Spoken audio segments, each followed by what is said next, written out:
समस्त देश स्वाधीनता के 75 वर्ष पूरे होने का उत्सव आजादी के अमृत महोत्सव के रूप में मना रहा है। स्वाधीन भारत का गणतंत्र एवं धर्मनिरपेक्षता सारे विश्व के लिए एक उदाहरण है। समस्त देशवासी आज आजादी का अमृत महोत्सव मनाने के बीच स्वाधीनता संग्रामियों के त्याग एवं उनके सपनों को साकार करने के लिए पुनः प्रतिबद्ध है। आजादी का अमृत महोत्सव मनाने के लिए भारत सरकार की तरफ से इस वर्ष समस्त देश में विभिन्न कार्यक्रम हो रहे हैं। 15 अगस्त 1947 हमारे देश की प्रत्येक नागरिक के लिए अत्यंत ही गौरवान्वित दिन है। ब्रिटिश साम्राज्य की गुलामी की जंजीरों से मुक्त होकर इसी दिन भारतवर्ष में स्वतंत्रता का पहला सूर्योदय हुआ। फहराया गया स्वतंत्र आसमान के नीचे हमारे तिरंगे को अनेकों स्वाधीनता संग्रामियों के जीवन के अंतिम रक्त की बूंद तक की लड़ाई, उनके साहस एवं समर्पण के पथ से मिली है हमें स्वतंत्रता।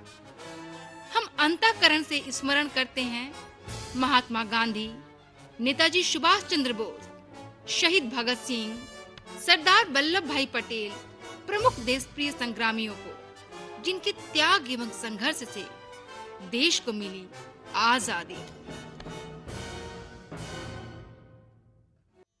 स्वाधीनता संग्राम के एक वीर सेनानी नेताजी सुभाष चंद्र बोस, जिनका नारा था तुम मुझे खून दो मैं तुम्हें आजादी दूंगा। इस जोशीले नारे ने समस्त स्वाधीनता संग्रामियों में नई क्रांति लेकर आई। आज हम भारत माँ के उस वीर सपूत के जीवन के बारे में जानेंगे। स्वाधीनता के अग्रदूत नेताजी का जन्म 23 जनवरी 1897 में कटक में हुआ था। उनके पिता का नाम जानकीनाथ बसु एवं माता का नाम प्रभावती देवी था। बचपन से ही उनके रगों में देशभक्ति का खून बहता था। ब्रिटिश अत्याचारों से उनका मन जल उठता था, अतः वे अपने देश को ब्रिटिश साम्राज्य से आजाद कराने के लिए तत्पर थे। 1927 में सुभाष चंद्र बोस भारतीय राष्ट्रीय कांग्रेस में साधारण संपादक थे। उसके बाद वो 2 बार कांग्रेस के अध्यक्ष बने, किंतु अंदरूनी मतभेद के कारण उन्होंने अपने पद से इस्तीफा दे दिया एवं फॉरवर्ड ब्लॉक नामक एक नए दल का गठन किया। अपने सार्वजनिक जीवन में नेताजी कुल 11 बार जेल गए।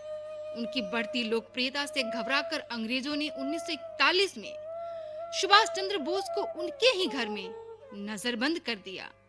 लेकिन ब्रिटिश विरोधी शक्तियों को संगठित करने के लिए नजरबंद नेताजी ने अंग्रेजों को चकमा देते हुए कलकत्ता के अपने एल्गिन रोड के घर से 17 जनवरी 1941 में गृह त्याग किए एवं अफगानिस्तान तथा सोवियत संघ होते हुए बर्लिन पहुंचे। वर्ष 1942 में हिटलर से मिले एवं ब्रिटिश शक्ति के विरुद्ध लड़ाई की शुरुआत की। उन्होंने ही गठन किया आजाद हिंद फौज का। आजाद हिंद रेडियो बर्लिन से नेताजी की वाणी प्रसारित हुई। आजाद हिंद संघ का प्रथम अधिवेशन हुआ बर्लिन में। लहराया गया भारत का प्रथम राष्ट्रीय ध्वज तिरंगा। पारित किया गया 3 प्रस्ताव। जनगण मन संगीत भारत का राष्ट्रीय संगीत, जय हिंद शब्द राष्ट्रीय नारा, गांधी जी को राष्ट्रपिता के रूप में संबोधन, ये तीनों सिद्धांत आज भी लागू हैं। वर्ष 1943 में नेताजी अंग्रेजों की आंखों में धूल झोंककर जर्मन पनडुब्बी EU 180 से मेडागास्कर पहुंचे। उसके बाद जापानी पनडुब्बी I-29 की सहायता से जापान पहुंचे। वहां रासबिहारी बोस की देखरेख में द्वितीय विश्व युद्ध में जापानी सेना के हाथों बंदी हुए ब्रिटिश सेना वाहिनी के भारतीय सेनानियों को लेकर सर्वप्रथम आजाद हिंद फौज गठित हुआ।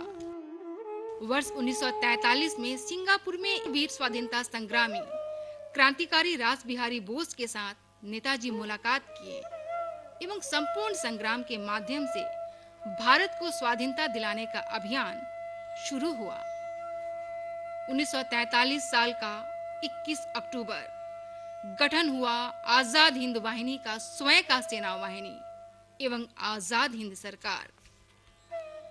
29 दिसंबर 1943 में अंडमान आते हैं नेताजी। जापान के प्रधानमंत्री जनरल टोजो अंडमान निकोबार के दायित्व को नेताजी को सौंप देते हैं।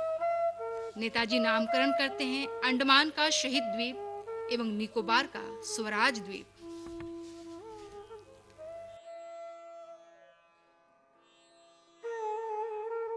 भारत के भूखंड पर उत्तर पूर्व भारत के मणिपुर के मैरंग शहर में 14 अप्रैल 1944 में नेताजी ने पहला 3 रंगों का एक राष्ट्रीय ध्वज फहराया।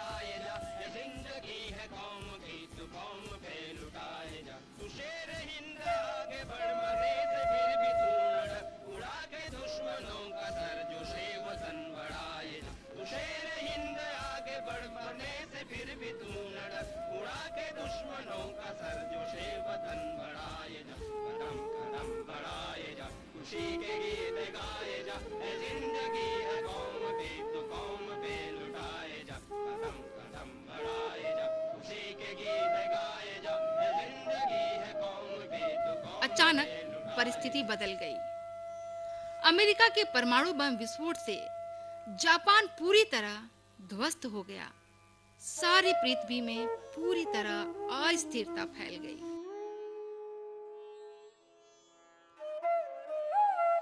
सत्रह अगस्त 1945 साइगन विमान बंदरगाह से उड़ा एक विमान, आरोही स्वयं नेताजी। उसके बाद सिर्फ रहस्य।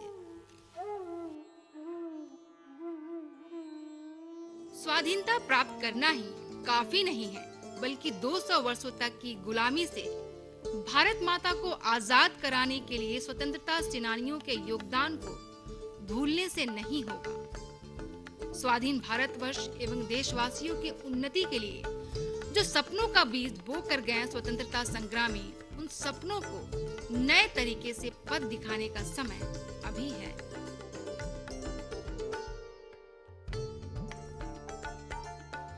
इसी पथ पर चलकर हमें भारतवर्ष को सारे विश्व के बीच नए रूप में परिचित कराना होगा।